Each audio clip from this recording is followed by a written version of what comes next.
It all started with one question: what new phone to get my daughter? I knew what Tessa wanted: a smartphone. Dr. Delaney Ruston became well known back in 2016 when she released a documentary titled Screenagers: Growing Up in the Digital Age.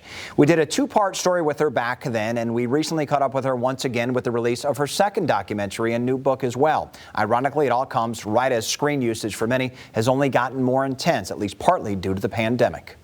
While doing research for her original documentary 5 years ago, Dr. Delaney Ruston quickly discovered that stress, clinical depression, and anxiety in kids and teens have been increasing since 2011. And it actually hit home when my daughter was undergoing long-term depression, and it really caught me off guard. Even as a physician, I didn't have the skills to help her. And she's been really struggling emotionally. She addressed this in her second film, Screenagers: The Next Chapter, Uncovering Skills for Stress Resilience, which coincidentally came out just a few months before all of us headed inside for even more screens during lockdowns. Teens who are so often, if they're feeling bad, they go to screens to kind of numb out, and how that often makes them feel worse. Dr. Ruston says the list of things that can make our teens feel bad is only growing. They can compare and despair.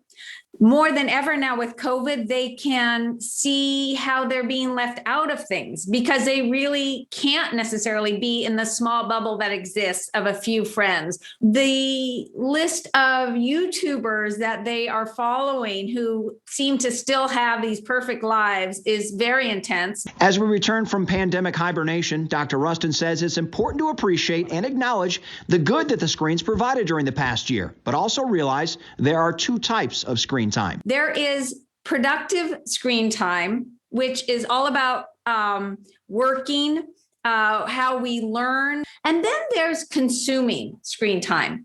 There is watching their shows, scrolling and seeing their feeds. We're playing them, their video games. The latter is the part that may be so tough to undo right now. Social centrality is absolutely the most key thing on their minds. And another problem is what she calls the need to close the loop, how a lack of immediate communication or response may be interpreted as we slowly venture back out into the world. It's not going to behoove you in life to have the expectation that you can respond all the time. Dr. Ruston reiterates studies show kids not only want structure, but do better academically, socially, and emotionally and behaviorally when there's a screen limit at home. And she adds, collaborating with them on the rules helps even further. I had to get better about not just responding in the minute, not just doing a stab and grab where I would stab my kids with my eyes and grab whatever device they had in their hand. Undoing what we've done the past year won't be easy, but Dr. Ruston says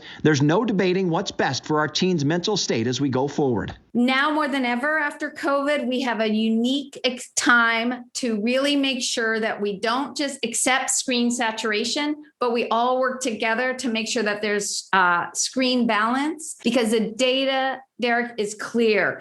In-person time with people is associated with emotional well-being. We haven't been able to do that well with COVID, but now going back to school more and more, we want to foster that.